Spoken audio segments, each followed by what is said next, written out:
Assalamualaikum warahmatullahi wabarakatuh. Perkenalkan, nama saya Rizka Tirani dari program Studi Ilmu Pemerintahan NIM 22102063. Nah, di sini saya akan sedikit menjelaskan tentang konsep, realita, dan tantangan digitalisasi pemerintahan. Nah, di era digital memberikan peluang baru bagi partisipasi politik yang lebih luas dan inklusif. Masyarakat dapat mengungkapkan pendapat mereka melalui media sosial, membuat petisi online, dan terlibat dalam gerakan sosial yang didorong oleh platform digital. Aksi politik online juga memberikan panggung kepada kelompok-kelompok yang sebelumnya tidak memiliki akses yang sama ke media tradisional. Selain itu, pemuda memainkan peran penting dalam politik digital. Generasi muda cenderung lebih terhubung dengan teknologi dan media sosial, sehingga mereka dapat mempengaruhi narasi politik dan menggalang dukungan melalui platform digital. Namun, kesenjangan digital dan aksesibilitas teknologi juga menjadi faktor yang perlu diperhatikan agar partisipasi politik digital tidak eksklusif. Iterasi digital menjadi sangat penting dalam politik di era digital. Kemampuan untuk memverifikasikan informasi, mengenai berita palsu, dan memahami sumber informasi yang dapat dipercaya adalah keterampilan yang krusial bagi masyarakat dalam menghadapi politik di era digital. Selain itu, pendidikan dan kesadaran akan pentingnya literasi digital harus dipromosikan untuk memastikan masyarakat dapat memahami dan mengelola informasi politik dengan bijaksana. Selain itu, etika juga menjadi aspek penting dalam politik digital. Aktivitas politik di platform digital harus mencerminkan nilai-nilai demokrasi, menghormati kebebasan berpendapat, dan mendorong dialog yang konstruktif. Penyebaran ujaran kebencian, pelecehan, atau serangan pribadi harus dihindari untuk menjaga integritas debat politik online. Politik di era digital juga menawarkan peluang inovasi yang dapat diterapkan untuk memperkuat partisipasi politik dan demokrasi. Penggunaan teknologi baru seperti kecerdasan buatan AI dan dapat meningkatkan transparansi dalam pemilihan umum, memfasilitasi pemungutan suara elektronik yang lebih efisien, dan meningkatkan keamanan data pemilih. Politik di era digital telah menghadirkan perubahan yang dalam cara politik dijalankan, partisipasi masyarakat, dan interaksi antara pemimpin politik dan pemilih. Penggunaan teknologi digital dan media sosial telah memberikan peluang baru dalam memperkuat demokrasi, meningkatkan partisipasi politik, dan mendorong inklusif. Namun, dengan kemajuan tersebut juga datang tantangan yang harus dihadapi. Penting bagi pemerintah, lembaga pendidikan, sektor swasta, dan masyarakat sipil untuk bekerja sama dalam menghadapi tantangan politik di era digital. Pemerintah perlu mengembangkan regulasi yang seimbang untuk melindungi kebebasan berpendapat, privasi data, dan memerangi penyebaran berita palsu. Dan sebagian lembaga pendidikan harus meningkatkan literasi digital dan pemahaman politik di era digital. Sedangkan sektor swasta harus mengedepankan kebijakan privasi dan keamanan data pengguna. Selain itu, masyarakat sipil juga harus berperan aktif dalam politik di era digital.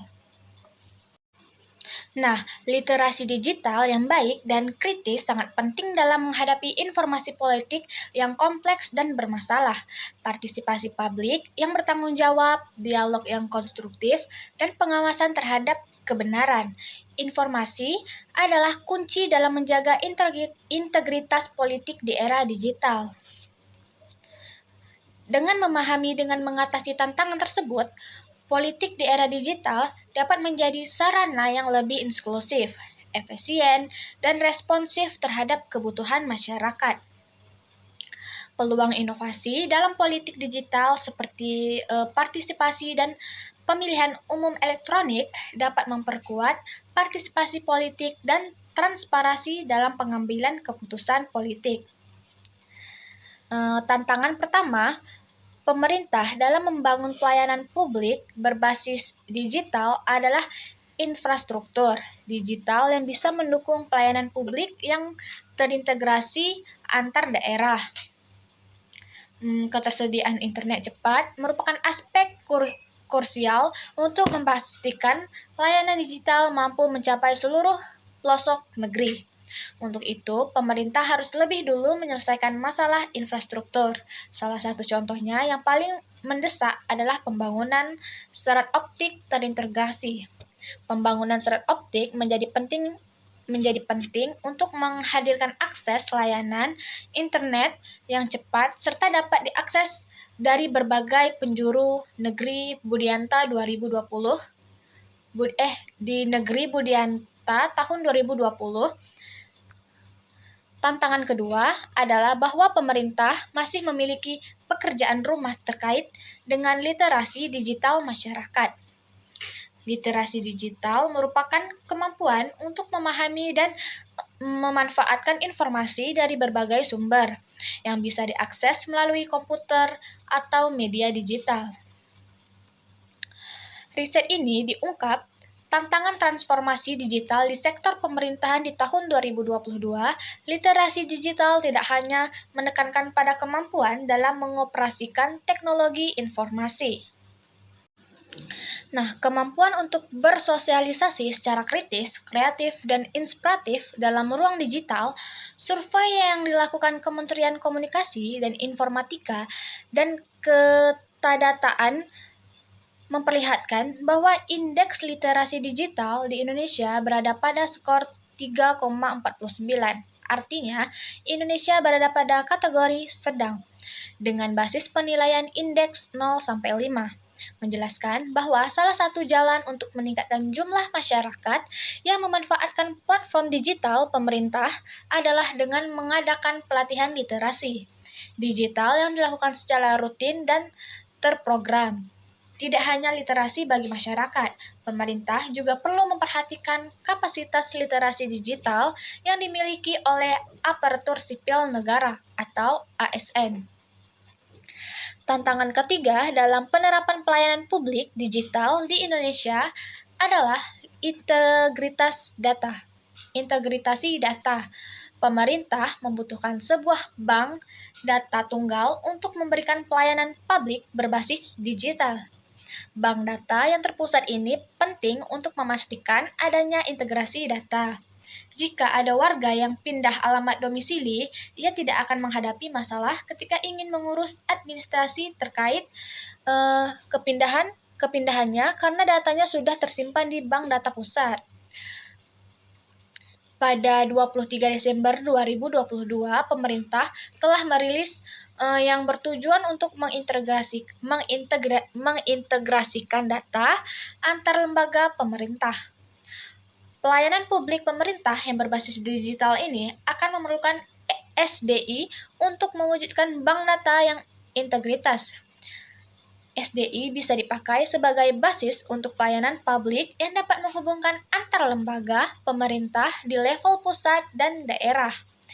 Hari ini, tantangan terbesar dari integritasi salah satu data adalah jumlah aplikasi layanan digital di Indonesia yang masih terpecah-pecah di berbagai lembaga.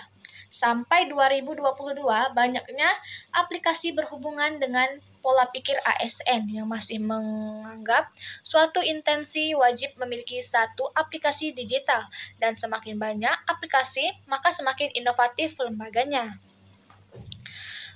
Padahal, banyak aplikasi tersebut justru membuat pelayanan publik di Indonesia menjadi rumit dan tidak efisien. Keempat, isu kebocoran data menjadi salah satu aspek yang dapat menghadang implementasi pelayanan berbasis digital. Beberapa waktu belakangan, pemerintah masih kesulitan.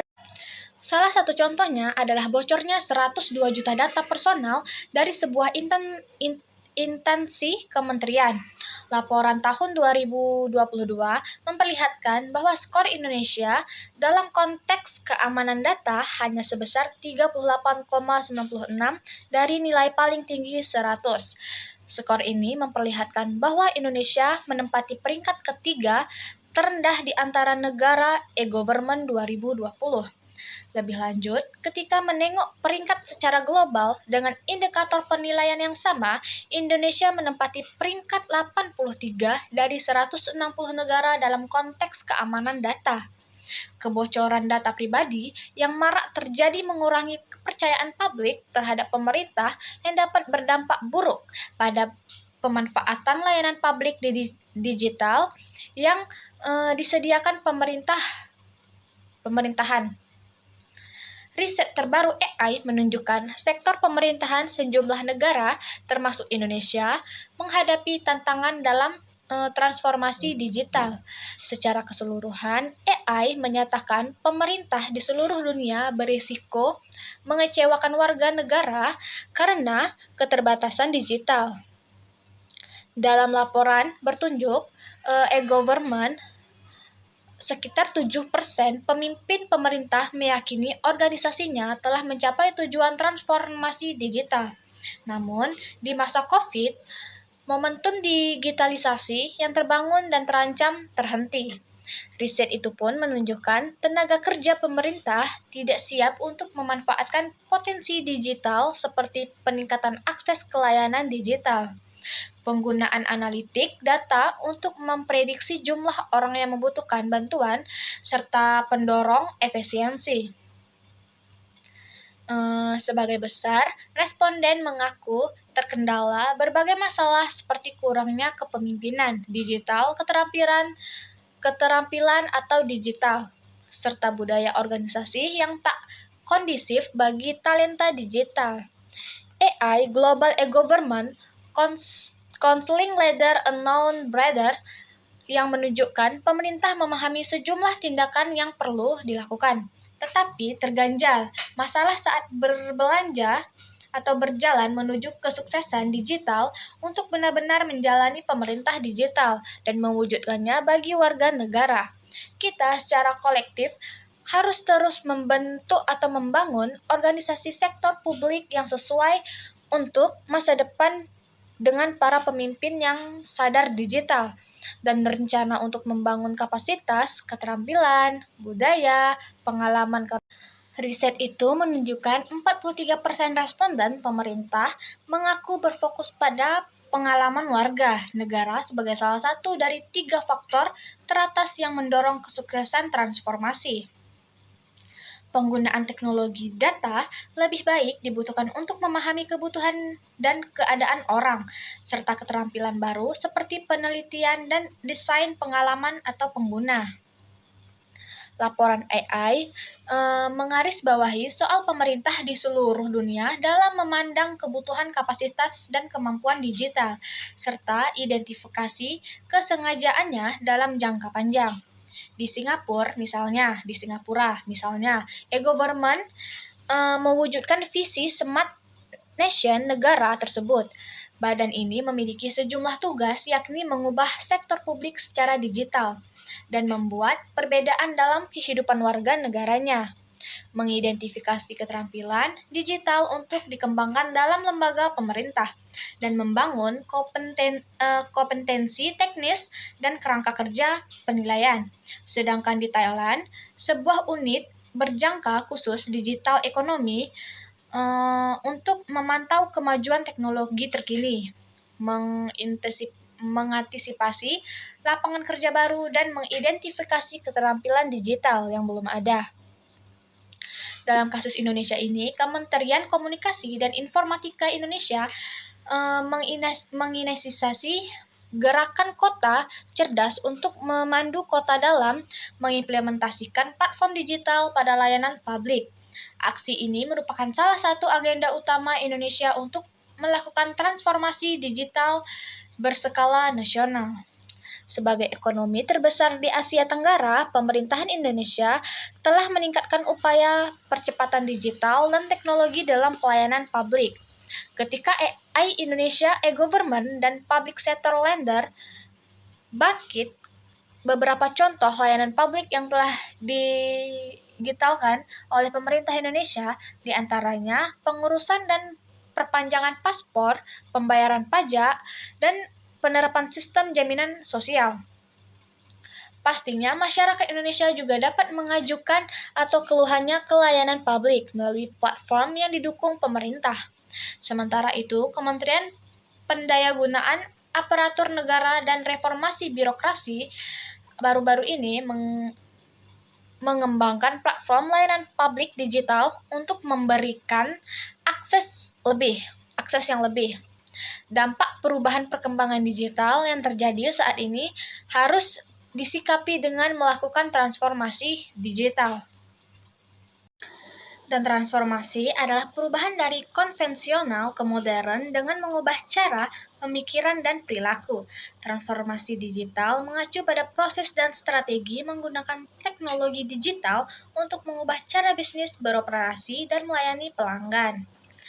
Keberhasilan transformasi digital dapat dilakukan melalui perubahan cara, misalnya perubahan cara dari tanda tangan basah menjadi tanda tangan digital, perubahan cara pembayaran dari tunai cash menjadi non-tunai atau cashless. Perubahan pola pikir, misalnya sebuah kegiatan atau layanan yang sebelumnya harus dilakukan langsung dapat diganti dengan tatap muka secara virtual atau online. Perubahan terhadap perilaku, penggunaannya, serta seluruh bagian dari organisasi yang harus mendukung arah transformasi digital disesuaikan dengan teknologi yang digunakan. Misalnya, perubahan perilaku konsumen yang tadinya biasa berbelanja secara langsung menjadi belanja secara online. Transformasi digital juga terjadi dalam sektor pemerintahan. Beberapa contoh transformasi dalam sektor pemerintahan di antaranya perubahan dari menggunakan mesin ketik ke perangkat elektronik seperti komputer.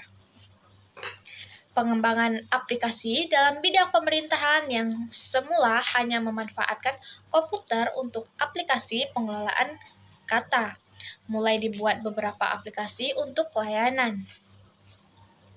Adanya integrasi aplikasi dari yang tadinya berpisah-pisah menjadi sistem yang terintegrasi.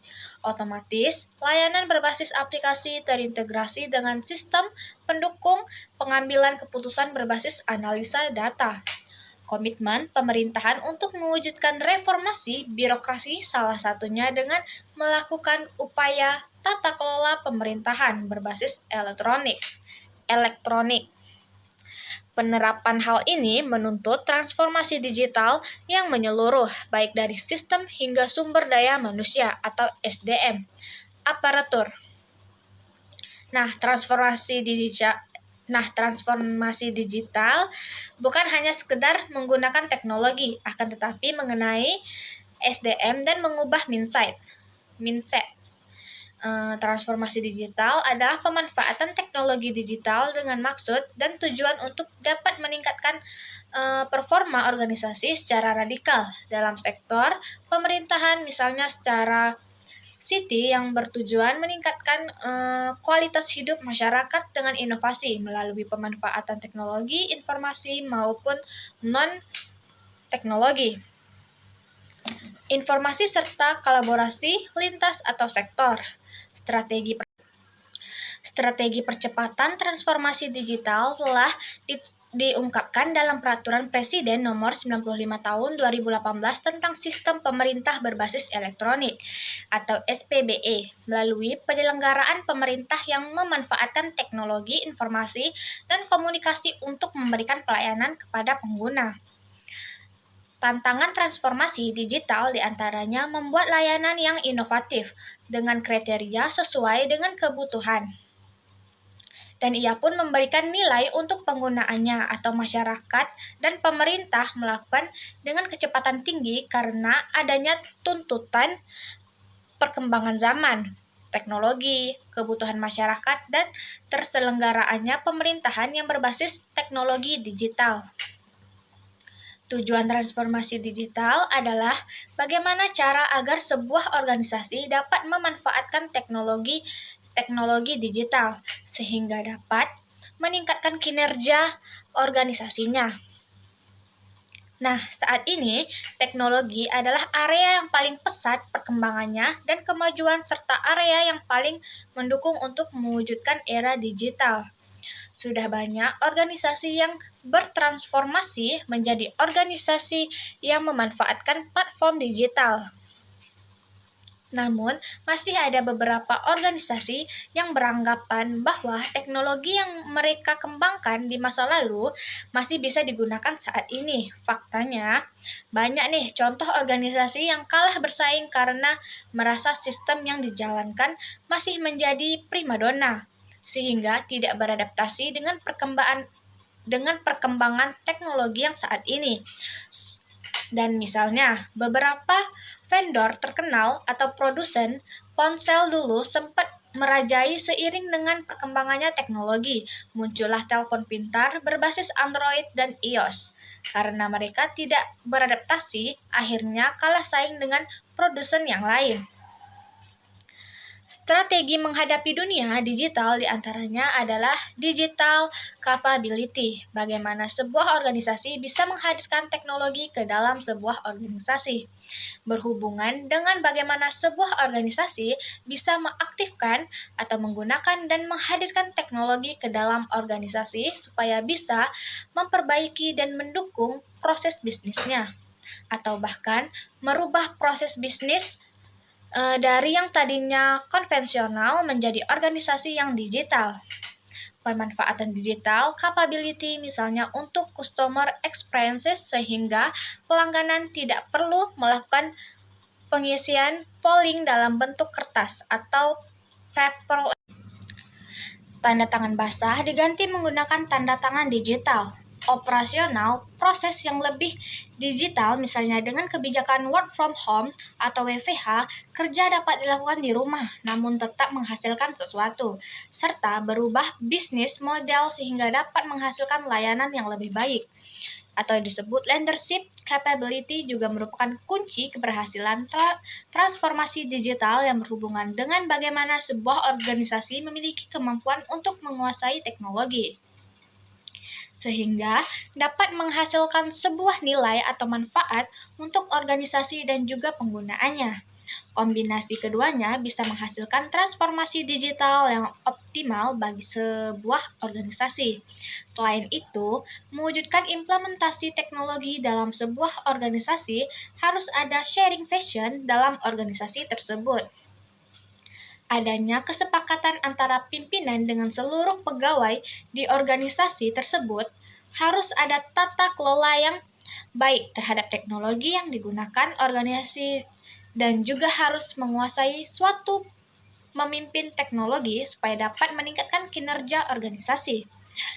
Asosiasi Penyelenggaraan Jasa Internet Indonesia atau APJI dalam surveinya menemukan bahwa terjadinya lonjakan penggunaan internet pada periode 2001 sampai 2022, yakni mencapai 220 juta orang, padahal pada 2019 jumlah itu tak lebih dari 175 orang.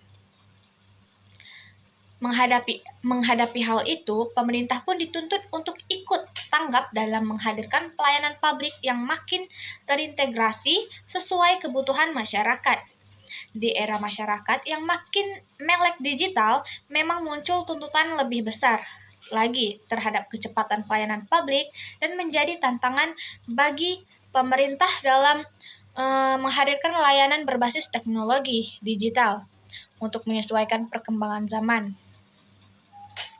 Penelitian tentang digital public service yang dilansir menggunakan kondisi tersebut dikatakan digital dalam pelayanan publik bukan hanya bermanfaat bagi masyarakat, melainkan juga bagi internet penyelenggara pelayanan publik. Digitalisasi dapat menghemat hingga 50% waktu pelayanan dan 50% anggaran yang dikeluarkan di kemudian hari. Selain itu, digitalisasi layanan membuat efisiensi dalam bekerja hingga 60%. Oleh karena itu, selama pandemi, pemerintah memperbanyak penggunaan aplikasi pelayanan publik berbasis teknologi digital. Dan mungkin itu saja yang dapat saya sampaikan. Maaf jika ada kesalahan. Saya tutup dengan wabillahi taufik wa hidayah. Wassalamualaikum warahmatullahi wabarakatuh.